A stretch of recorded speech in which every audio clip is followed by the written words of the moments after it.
Assalamualaikum warahmatullahi wabarakatuh. Halo semuanya, bagaimana kabar kalian? Semoga kalian dalam keadaan sehat walafiat.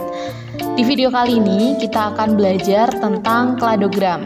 Adapun tujuan dari pembelajaran kali ini yaitu peserta didik mampu menyusun kladogram berdasarkan prinsip-prinsip klasifikasi makhluk hidup. Di pertemuan sebelumnya, kalian telah mempelajari tentang apa itu klasifikasi makhluk hidup. Nah, sebagai objek kajian biologi, makhluk hidup pastinya sangatlah beragam ya. Karena itu, untuk memudahkan dalam mempelajari, para ilmuwan pun melakukan klasifikasi. Nah, untuk lebih memudahkan lagi, biasanya kita juga dapat melakukannya dengan membuat kladogram. Nah, apa itu kladogram? Jadi, kladogram atau kladistik dendrogram adalah pohon evolusi yang dibuat untuk membantu menganalisis hubungan kekerabatan pada makhluk hidup. Kladogram merupakan diagram bercabang yang menggambarkan hubungan taksonomi dan garis evolusioner antar takson. Nah, kladogram sendiri ini dibuat dengan mendeskripsikan setiap karakter organisme untuk membedakan yang satu dengan yang lainnya. Kemudian mengelompokkan berbagai macam organisme berdasarkan kesamaan karakter yang dimiliki oleh makhluk hidup dan mengamati hubungan kekerabatan antar makhluk hidup. Kladogram juga disebut sebagai pohon filogeni. Nah, bagaimana caranya kita menyusun kladogram berdasarkan persamaan ciri-ciri yang dimiliki oleh setiap makhluk hidup? Mari kita coba menyusun kladogram seperti berikut ini. Kali ini kita akan mencoba membuat kladogram hewan. Adapun untuk spesiesnya akan kita coba dengan beberapa spesies, yaitu yang pertama ada lancet, ada lamprey, kemudian ada salamander, ada penyu, ada tuna, dan juga ada macan tutul. Langkah yang pertama yaitu kita buat tabel karakteristik dari ke-6 spesies yang akan kita buat kladogramnya. Nah, untuk tabel karakteristiknya seperti ini, bisa kalian lihat. Untuk tabel karakteristik itu berisi nama spesies dan juga ada karakteristik yang dimulai dari karakteristik paling umum menuju ke karakteristik paling khusus. Dari ke-6 spesies ini, kita akan susun karakteristiknya dimulai dari yang paling umum yang mungkin ada pada karakteristik hewan. Yang pertama yaitu misalkan adalah memiliki tulang belakang, ya. Kemudian yang kedua itu adalah memiliki rahang. Kemudian yang ketiga misalnya adalah memiliki 4 kaki jalan. Kemudian yang keempat itu adalah adanya amnion. Kemudian yang kelima adalah ciri khasnya adalah memiliki rambut.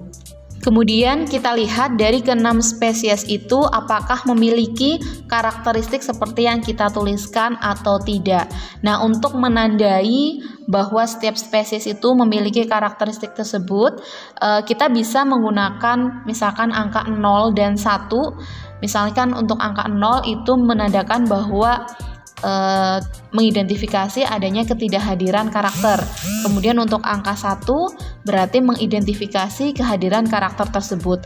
Atau kalian boleh menggunakan plus minus ya, atau menggunakan centang atau menggunakan X seperti itu. Nah, di sini saya akan menggunakan angka 0 dan angka 1 untuk mengidentifikasi ada tidaknya karakter yang sudah kita tuliskan tadi. Yang pertama untuk lancet ya, bisa kalian lihat gambarnya seperti ini. Nah, kalian juga bisa melihat di internet atau di buku ya, kalian bisa studi literatur kalau misalkan kalian tidak mengetahui spesiesnya. Nah, untuk lancet itu tidak memiliki tulang belakang, kemudian tidak memiliki rahang berengsel ya, tidak memiliki rahang, kemudian tidak memiliki 4 kaki jalan, tidak memiliki amnion, dan juga tidak memiliki rambut, sehingga kita tuliskan 0 semua di tabelnya. Untuk lamprey itu hanya memiliki tulang belakang, sedangkan ciri khas yang lain itu tidak ada, maka lamprey itu hanya kita tuliskan angka 1 di bagian karakteristik tulang belakang. Kemudian yang ketiga yaitu ada salamander. Untuk salamander itu memiliki tulang belakang, terus kemudian memiliki rahang, kemudian memiliki 4 kaki jalan, namun tidak memiliki amnion dan juga rambut. Kemudian untuk penyu memiliki tulang belakang, memiliki rahang, kemudian memiliki 4 kaki jalan, memiliki amnion namun tidak memiliki rambut. Selanjutnya untuk ikan tuna yaitu memiliki ciri khas tulang belakang, kemudian memiliki rahang namun tidak memiliki karakteristik yang lainnya lagi. Kemudian yang terakhir itu ada macan tutul. Untuk macan tutul itu memiliki semua karakteristik ya, sehingga kita tuliskan angka 1 di setiap karakteristik pada tabel karakteristik. Bisa kalian lihat bahwa masing-masing spesies itu memiliki beberapa jumlah karakteristik. Untuk lancet itu 0, lamprey itu 1 karakteristik, untuk salamander itu 3, penyu itu 4, tuna itu 2, dan juga macan tutul itu 5. Nah, untuk mempermudah kalian juga bisa mengurutkan mulai dari yang terkecil sampai yang terbesar. Langkah selanjutnya setelah kita membuat tabel karakteristik adalah kita akan membuat diagram Venn.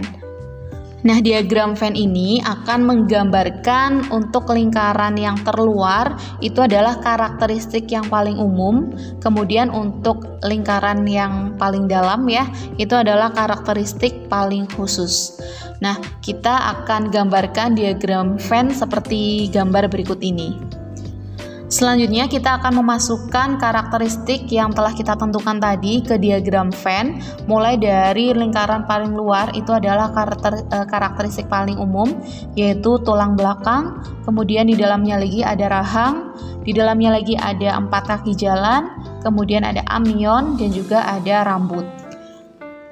Untuk spesies yang pertama yaitu lancet, kita taruh di luar diagram Venn. Nah, mengapa? Karena setelah kita melihat tabel karakteristik, lancet itu tidak memiliki kelima karakteristik yang kita tentukan. Sehingga untuk lancet itu kita taruh ya, kita letakkan di luar diagram Venn. Nah, kemudian masuk untuk karakteristik yang pertama yaitu tulang belakang. Kita akan memasukkan spesies lamprey. Karena spesies lamprey ini hanya memiliki ciri khas tulang belakang. Sedangkan untuk lebih dalamnya lagi nanti akan memiliki semua karakteristik. Kemudian kita memasukkan untuk diagram Venn yang kedua. Untuk ciri khas yang kedua adalah rahang. Kita akan memasukkan tuna. Kemudian selanjutnya kita masukkan untuk spesies salamander, kemudian di dalamnya lagi yaitu spesies penyu, dan yang paling dalam itu adalah macan tutul. Nah, dari diagram Venn yang kita buat ini dapat disimpulkan bahwa untuk macan tutul, yaitu yang menempati diagram Venn paling dalam, memiliki semua karakter. Jadi memiliki karakter rambut, amnion, kemudian 4 kaki jalan, rahang, dan juga tulang belakang.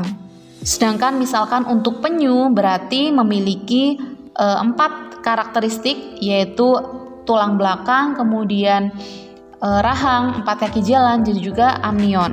Seperti itu seterusnya. Semoga kalian bisa paham ya terkait diagram Venn ini.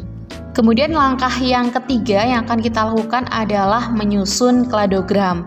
Nah, kladogram ini digambarkan seperti garis panah yang bercabang ya, yaitu diagram bercabang, yang kemudian nanti kita akan tulis karakteristiknya mulai dari yang paling umum, yaitu yang sebelah kiri, menuju ke yang paling khusus, yaitu sebelah kanan. Dapat kita buat untuk kladogramnya adalah seperti ini. Dari kladogram tersebut dapat kita simpulkan bahwa semakin ke kanan, hubungan kekerabatan dari antar spesies itu semakin dekat. Contohnya misalkan untuk penyu dan macan tutul, itu hubungan kekerabatannya lebih dekat ya dibandingkan dengan misalkan salamander dengan macan tutul. Nah, di kladogram ini juga kita bisa membaca karakteristik apa saja yang dimiliki oleh spesies tersebut.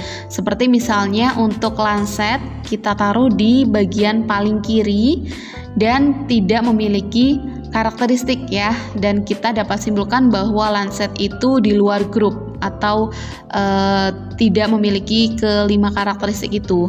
Kemudian untuk lamprey, itu kita lihat ada 1 karakteristik yaitu tulang belakang.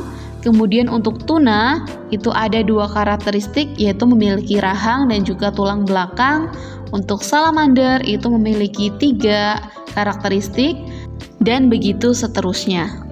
Demikian video tentang bagaimana cara menyusun kladogram berdasarkan prinsip-prinsip klasifikasi makhluk hidup.